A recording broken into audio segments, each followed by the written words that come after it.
That's me. What?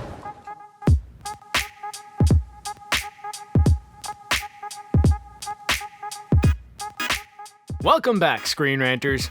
Over Marvel's many years, their characters have popped up everywhere, from comics to films to TV shows. Sometimes we've even been shown moments of the more saucy variety. Which brings us to today's video. Today we're going to examine 25 times we saw Marvel characters doing some heavy petting. Netflix, the comics, and Marvel films will all feature on this luscious list. Prepare for a lot of euphemisms. Let's get started. Starting off our list, we have the one and only time where baby making was graphic within the MCU. Tony Stark was being his usual arrogant self and being interviewed by Christine Everhart, a reporter. She's alright? Hi! She questions his morals and states, "You ever lose an hour's sleep your whole life?" Stark responds with, Prepared to lose a few with you. The next morning, Pepper gets a delightful job in escorting Everhart out of the property. And it's probably not the first time she's had to do that either. Like a lot of love stories, Deadpool saved Sheila from an arranged marriage. Unlike a lot of love stories, this arranged marriage was to Dracula. Sheila is the queen of the undead after all.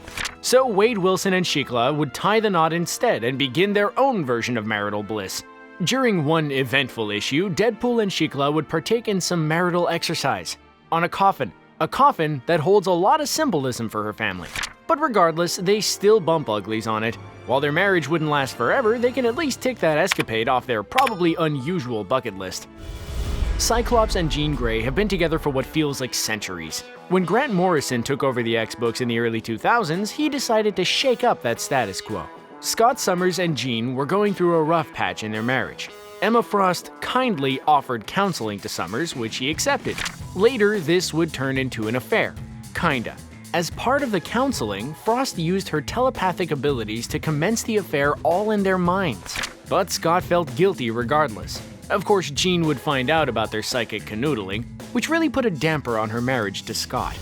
Here we are, the first but not the last Netflix entry in the video.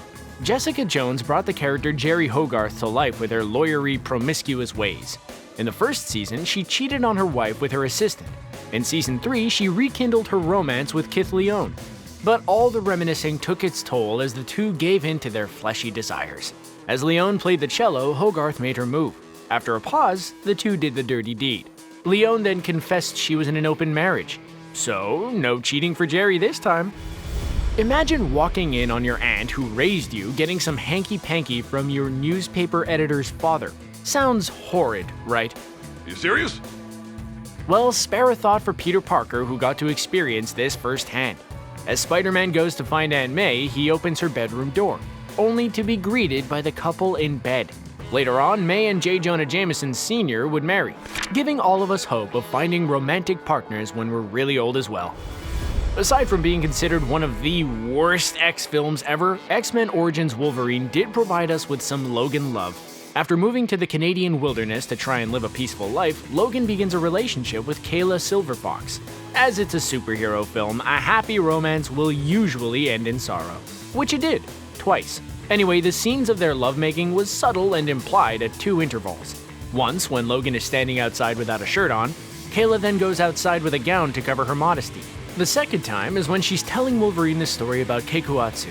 Similar to fading to black to imply boinking, we are shown the sky as it changes from night to morning. Scandalous! During a period in Marvel Comics where red-colored Hulks were popping up all over, Red She-Hulk would enter the scene. Red She-Hulk's true identity was Bruce Banner's longtime love interest, Betty Ross. In this issue, Banner and Betty were fighting in their Hulk forms. They were briefly interrupted by the eyeball villain, the Orb. Once he was beaten up quickly, they decided to get down to business. Right there in the street. The creepy Orb even watched the proceedings. The next panel shows the two lying in the road in the nude after their business was conducted.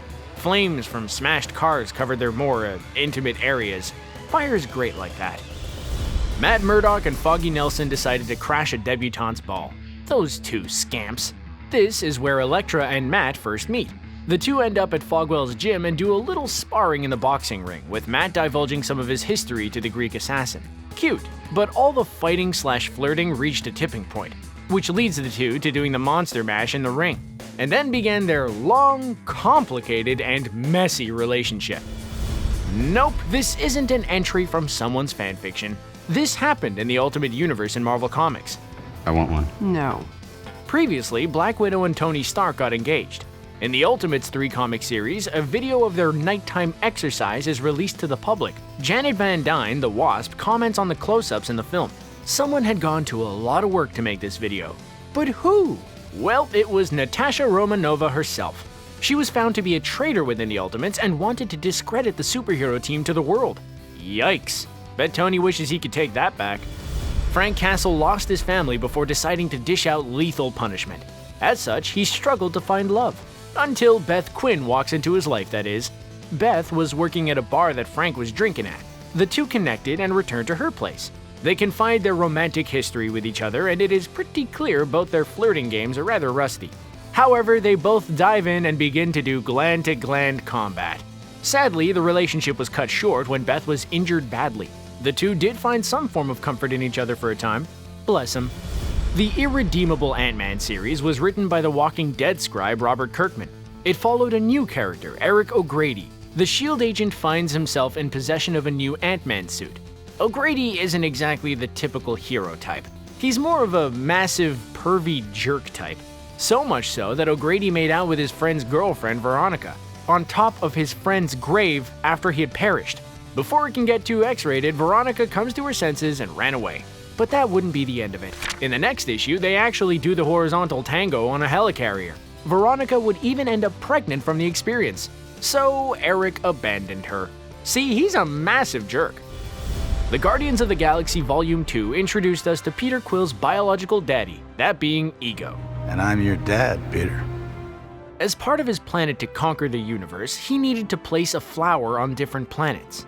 So he ended up on Earth, where he met Meredith, Quill's mom. Ego showed her his pretty flower that he planted, and the two began to kiss. Before it got too filthy, the camera pans down to the flower, which hints to Peter's conception. While we didn't see any rolling in the hay, it's very much implied that that's exactly what happened. This issue of Nick Fury, Agent of S.H.I.E.L.D. contains probably the most famous panel of creators getting around comic censorship. This issue was released in 1968. During this period, the Comics Code Authority were doing their best to make sure children stay uncorrupted. In the issue, Fury and Contessa were about to get busy with their adult nap time. Instead of any graphic visuals, we are shown panels of their faces and some containing a holstered gun, someone's mouth, and a ringing telephone, among others. All implied fun instead. Writer Jim Steranko's way of winking to the reader. With his relationship with Jessica Jones on the rocks, Luke Cage was flying solo at the start of his TV show. Shortly into the series, he meets Misty Knight. He was filling in as a barman and the two got chatting. Later on, Misty asks Luke if he wants to go grab a coffee. Cage says he doesn't like coffee. Neither do I. So the two go back to his place and have coffee there. Afterwards, Cage wakes to Misty talking on the phone. She then departs, leaving a confused Cage in bed to wonder what just happened. Namor is the King of Atlantis and a former member of the X-Men. Due to his royal status, it can be useful in getting him out of some tricky situations. In this issue of Uncanny X-Men, the X-Men were visiting Tabula Rasa, a biodome of evolution. They came across some beings that live in the river. Needing to make peace, Namor goes to meet their lobster alien hybrid-looking queen. They come to terms and then seal the deal with making royal whoopie. At least it's heavily hinted to be the outcome. Hope Summers asks Namor about his activity, only for him to say, "A mere gentleman does not tell. A king is far more discreet." Which screams, yes, Hope, I did exactly what you think I did and then some. In First Class, Emma Frost would make her cinematic debut thanks to January Jones. Emma Frost. In one scene, Frost was in Russia. In order to get a general on their side, she seduces him. As things get hotter, it turns out it wasn't actually happening. Pathetic. Instead, Emma was using her telepathic powers to make General Army Volkov think they were about to release the Kraken. While Emma and the General don't actually physically touch, we don't know how far they got in the General's mind. It does hint that things were getting rather steamy from his perspective. The mid-2000s was a difficult time in comics for the Scarlet Witch. She was the catalyst in the Avengers Disassembled and House of M stories. In Disassembled, Hawkeye was one of the characters that found his demise, only to be resurrected randomly in House of M. Lucky him. Clint went on a mission to track down Wanda Maximoff and get some answers. When he found her, he confronted her on what she did. Only, she didn't remember anything. So, Clint tried another route and went with a bit of how's your father with Wanda. Later on, it would turn out that the Wanda Clint met was actually a Doombot. Oh, Clint. Oh no. Luke Cage has a habit of meeting women in bars, it seems. This time around, he meets Jessica Jones in her TV show. Soon after, they begin their love affair. In one scene where they're doing some rumpy-pumpy, the two test out each other's powers. Soon, they're breaking various objects around the flat due to their adult activity. Eventually, they get interrupted by neighbors, so they go out for dinner instead, only to return to the flat later and break the bed. Ah, young love. Spider-Man Reigns was set in a dark period of New York, 30 years into the future. Old Peter Parker was coping with his life without the support of Mary Jane, as MJ had passed away. We later find out what actually happened. Thanks to Doc Ock's villainous ways, MJ's grave was disturbed. When Peter saw this, it all came flooding back to him. MJ had cancer due to radiation.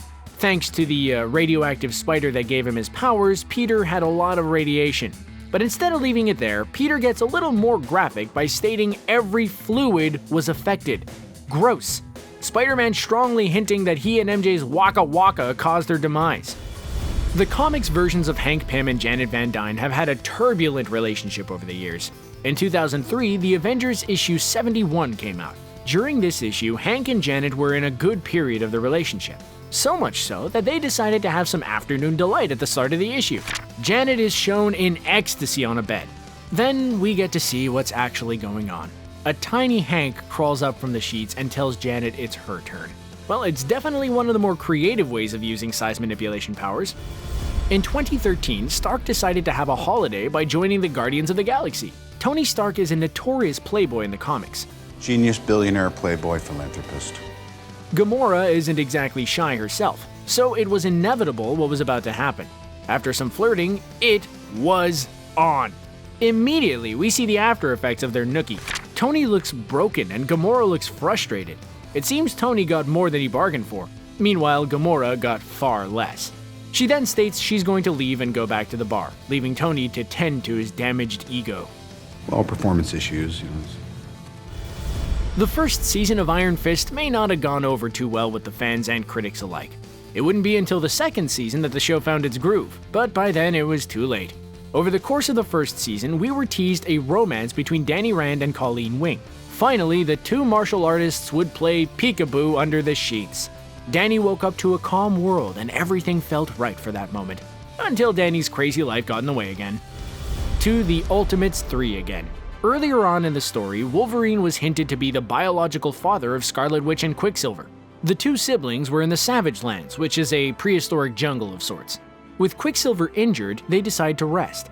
It then progresses into something nasty. Some intimate relations, if you like. Yep, Marvel went there. All with their potential father Wolverine watching on from the bushes. What a good maybe father he is. The first Deadpool film proved that Fox could still make good use of the film rights to Marvel characters. I know, right? The mature-rated film was a massive success. In the film, Wade and Vanessa would begin their relationship with a montage. A montage of them making the beast with two backs for a whole year. We get to see the seasons change with each new scene, as they remark on what event they're celebrating each time. And happy International Women's Day. We also get to see them slowly increase their experimentation over the montage, then ending in an accepted marriage proposal. Good for them. Marry me? Until it all goes wrong with Deadpool's cancer diagnosis. But before the end of the film, the couple will reunite happily ever after. Well, until Deadpool 2 anyway. Chuck Austin isn't a popular fellow to X-Men comic fans.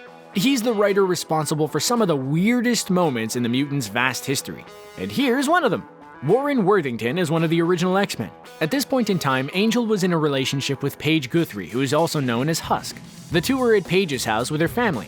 After an argument, they follow up by confessing they love each other. So Angel flies Husk into the sky. Paige's mom and other X-Men look on confused with what's happening, only for clothes to fall on them. Angel and Husk begin to assault each other with a friendly weapon, whilst flying, whilst above her family and teammates who seem to be fine with this. It was a dark time to be an X-Men fan. And that's a wrap. Thanks for staying until the end, you wonderful person you. Do you know of any other times Marvel characters knocked boots? Which innuendo was your favorite? Drop your thoughts down in the comments section below. Please subscribe to ScreenRant and click the little bell to stay notified on all of our marvelous content. We'll see you next time, true believers.